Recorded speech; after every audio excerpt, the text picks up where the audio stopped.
Bonjour à tous. Donc aujourd'hui, je vais vous présenter les 7 étapes qui sont importantes lorsqu'on va acheter un bien et puis qu'on veut le faire sans se tromper, sans devoir de l'argent à l'État par exemple, mais également qu'on le fasse de façon à mettre toutes les chances de son côté, de ne pas aller voir la banque quand il ne faut pas, de ne pas appeler le notaire quand il ne faut pas, de ne pas appeler les entreprises travaux au mauvais moment. Le but, c'est d'organiser tout ça comme un petit planning, comme une petite recette de cuisine et de le faire intelligemment. Donc peut-être qu'aujourd'hui, vous achetez votre premier bien, en fait votre premier bien immobilier, ou peut-être c'est votre premier bien en investissement, et du coup vous êtes un petit peu perdu parce que vous avez repéré le bien qui vous plaît, vous avez fait une petite offre par téléphone ou par écrit, peu importe, vous avez fait une petite offre, et cette offre a été acceptée, et puis là vous avez un appel du notaire. Le notaire vous dit dans 15 jours on va signer le compromis.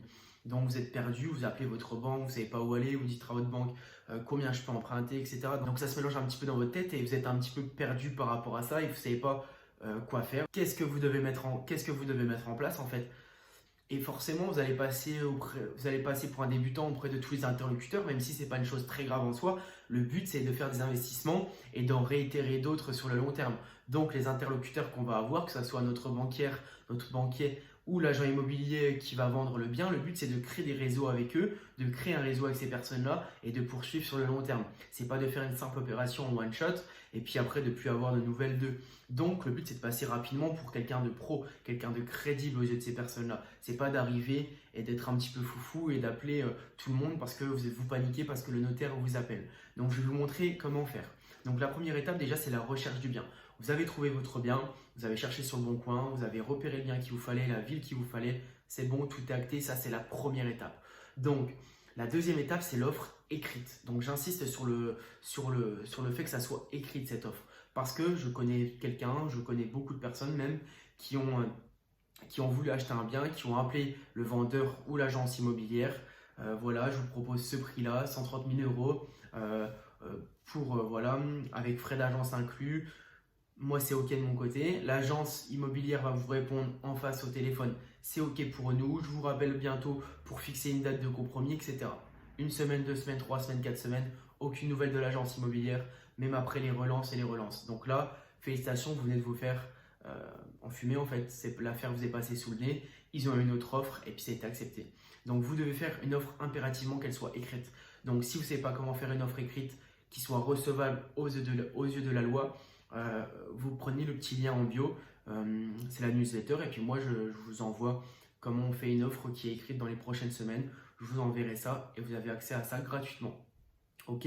Donc l'offre écrite a été acceptée. Donc la troisième étape, c'est de faire des plans, c'est de contacter le vendeur, c'est de contacter l'agence immobilière qui vend le bien et d'aller sur place, faire des plans, prendre des mesures vous-même ou vous demander à la personne qui vend si déjà ils ont des plans. Ça peut être le cas, des fois ça arrive même souvent. Donc ça peut être cool si les personnes ont déjà des plans. Comme vous le voyez, on va toujours pas voir la banque.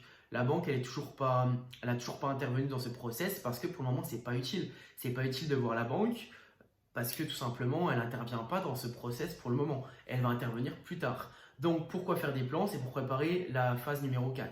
Donc vous faites vos plans, vous appelez l'interlocuteur du parti adverse. C'est bon, c'est nickel, vous avez fini l'étape 3, vous avez fait vos plans et maintenant on passe à l'étape 4, les devis. Donc là seulement vous contactez les entreprises des travaux, vous appelez les entreprises de rénovation, vous appelez tout le monde, des artisans, vous sondez votre entourage pour avoir quelqu'un qui est de confiance. Même si je vous le dis sincèrement, l'ami de l'ami de l'ami, c'est pas le meilleur artisan souvent. Mais au moins ça vous permet d'avoir déjà des contacts dans le milieu de l'artisanat. Donc là, c'est l'étape 3-4. Entre des fois, souvent, ça va être l'étape du compromis. Donc je n'ai pas mis l'étape du compromis parce que ça va varier d'un notaire à un autre, d'une agence à une autre. Et ça peut être sur 15 jours, sur 30 jours. Des fois, c'est un petit peu plus long, des fois moins. Donc ça va être dans ces étapes-là, entre la 3 et la 4, peut-être avant la 3. Donc vous allez voir, ça va être rapidement comme ça. L'étape numéro 5. Donc vous avez fait vos devis, vous avez appelé vos artisans. Vous n'avez pas encore reçu les devis peut-être. Ou vous avez reçu qu'une partie. Là, vous montez votre business plan. Vous faites votre business plan, vous mettez tous les chiffres, la taxe foncière, les loyers, le possible achat de revente, le prix au mètre carré de la ville, tout ce qui doit mettre dans un business plan doit être mis dedans. Si vous ne savez pas comment faire un business plan, encore une fois, le petit lien dans la bio ou en description. Et moi, je vous l'envoie, c'est mon business plan perso avec lequel du coup j'ai investi.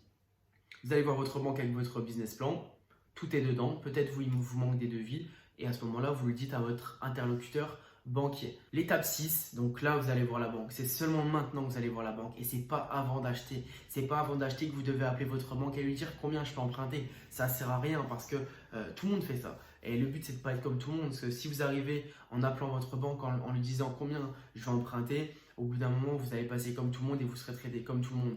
Mais je vous assure que si vous arrivez auprès de votre banque avec le business plan tout fait, avec tous les documents nécessaires, avec tous les papiers qu'il faut pour un crédit immobilier, donc photocopie de votre carte d'identité, tout ce qui fait les différents crédits en cours, toutes les choses qui sont importantes et que vous devez présenter à votre interlocuteur, et ben, la personne, votre banquière ou votre banquier, clairement, il va avoir un regard différent sur vous et ça maximise les chances de votre côté pour avoir un prêt rapidement. Donc ça fera sujet d'une autre vidéo pour vraiment être prêt au niveau du rendez-vous de la banque. Et enfin, l'étape 7, du coup, c'est les offres de prêt et la signature de l'acte authentique. Donc peut-être qu'il y en a certains d'entre vous qui ne le savent pas, mais on signe en 2 fois lorsqu'on achète un bien immobilier. La première fois, c'est lors du compromis.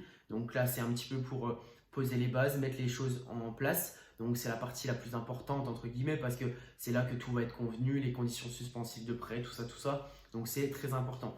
Et ensuite, l'acte authentique, pardon. Donc là, c'est vraiment une formalité où vraiment on va juste signer ce qu'on a parlé pendant le compromis et avec les offres de prêt en plus.